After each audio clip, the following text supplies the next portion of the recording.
ঈদের দিন আমরা অনেকগুলো কাজ করি যেগুলো আমরা সুন্নতের পরিপন্থী কাজগুলো করে ফেলি।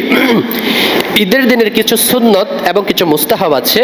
আমরা সকলে এই বিষয়গুলো জেনে আমরা ঈদগাহের মধ্যে আসব।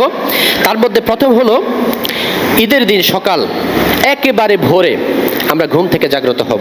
ফজরের আজান দিয়েছে, সাথে সাথে ঘুম থেকে জাগ্রত হব। আমরা ঘুম থেকে জাগ্রত হয়ে রেডি হয়ে আমরা জামাতের সহিত ফজরের নামাজটা আদায় করব। দেখুন, পুরা মাস রোজা রেখেছেন। আমাদের এমন এমন ভাইরা আছে যারা পুরা মাসটা রোজা রাখে, ঈদের দিন ঈদের রাতে আনন্দে আত্মহারা হয়ে রাতের 2টা-3টা পর্যন্ত জাগ্রত থাকে। 2টা-3টা পর্যন্ত জাগ্রত থাকার কারণে ফজরের আজান যখন দেয় তখন সে বেঁচে আছে নাকি মারা গেছে নিজেও জানে না, ঘুমিয়ে থাকে। যার কারণে ফজরের জামাতটা অথবা ফজরের নামাজটা কি হয়ে যায়?